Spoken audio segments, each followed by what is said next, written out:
Um, Actually, as well as an artist, and apparently maybe a part-time robot too.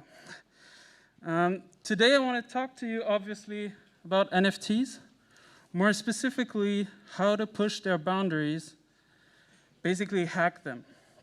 Now, to do that, we need to answer one simple question first. What is an NFT, right? A question we probably all faced during Christmas last year. Now, I don't know about you, but that was my answer. This is Frankie. Let's call him Frankie. Frankie is a smart contract, okay? He's in a room called the blockchain, and he has phones, ways for us to communicate with him. Now, let's say Frankie here is the Bored Ape smart contract, okay?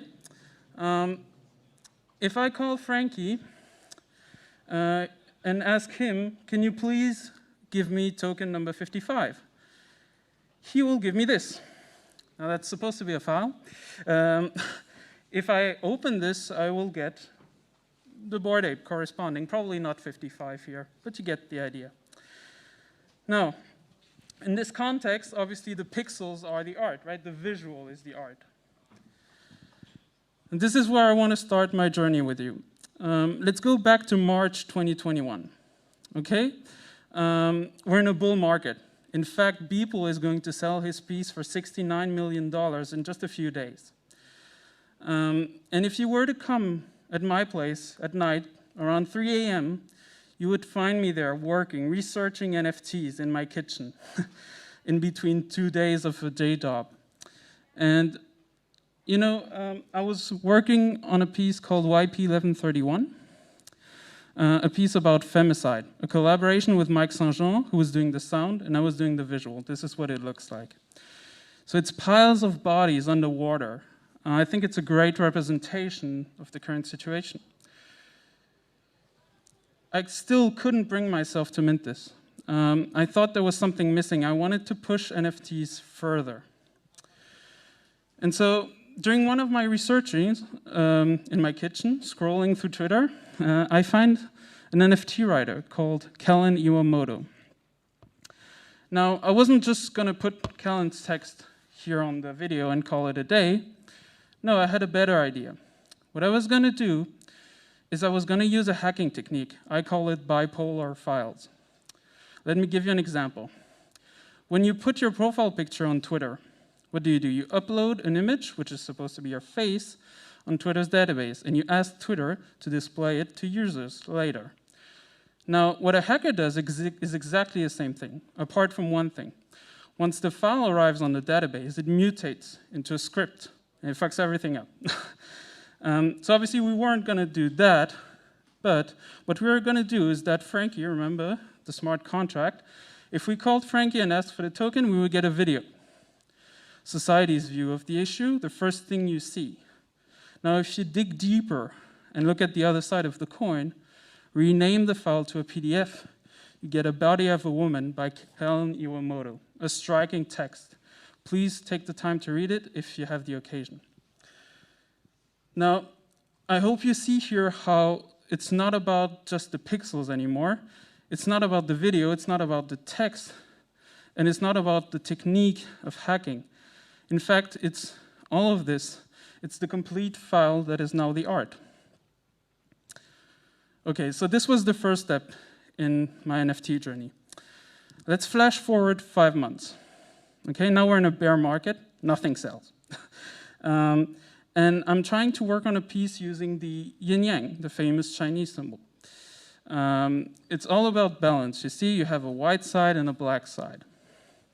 Now, while I'm doing my very serious researches on things like Wikipedia, I find out about a mathematical function that represents the yin-yang in a perfect way. It's called XOR. XOR does something really simple. You give it two things, let's say a blue cube and a green cube, it tells you if they're different. You give it a green cube and a green cube, they're the same, okay? And it just so happens that I already knew about XOR, but for a completely different reason. I knew about XOR because XOR happens to be the most, and hang on here, the most simplistic multi-layered neural network. Basically, it's the infant of modern AI.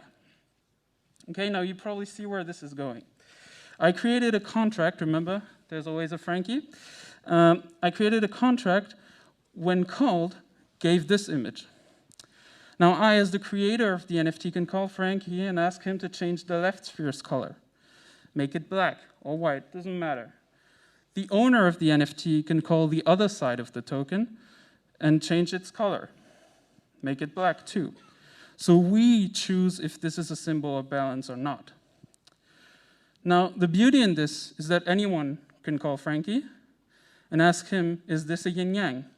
And Frankie will use an on-chain neural network, probably the first ever neural network NFT, to give you the answer. And you probably see here how now it's not only about the file or the visual, it's about the contract. The contract is part of the art. Okay, so this brings us to today. Today I want to present to you Anatomy of Love, my latest art piece. I wanted to create a piece where each layer, you see how we've gone through different layers of an NFT until now, each layer of the NFT is part of the art, plus a bonus. Now, you remember what I said? First, the pixels are the art, right? I call it the NFT skin. It's the first thing you see on an NFT, the image. Second, I told you that the file is also the art. In this case, the file contains a QR code so that my previous collectors can mint a gift. You could call it a token of love. I call it the NFT's flesh, by the way. After that, we have the NFT's bones, which, as you see, are Frankie, the smart contract. Now, if you call Frankie, you can ask Frankie to write on the blockchain that you declare your love to whoever, let's say Beyonce. And it will be there for what I call eternity, right? Until Ethereum dies, hopefully in a long time. And for the last phase, I wanted to represent how love can be deeply rooted in someone, almost as if it was written inside their DNA. Now, to do that, I was going to use the NFT's mind and make it a visual. Okay, how can I do this? Well, it's simple. You see, this is the smart contract code for Anatomy of Love. Now, you probably all remember how computers, they don't use words, right? They use zeros and ones to communicate. Well, the blockchain is a little bit the same. Just as it uses bytes, okay? And now if I take a completely random image from my computer, this was before Christmas, probably, you see a computer doesn't understand pixels. It understands bytes. What a coincidence, right? You probably see where this is going again. What I did is, what if we take the smart contract code, which remember are bytes, and we fed them to a computer, telling him to read it as an image, forcing him. Well, I present to you the token's mind.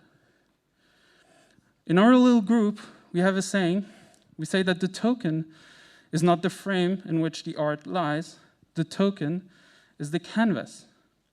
And so I use my keyboard as a brush, bytes as paint, and I drew a heart on the token's mind.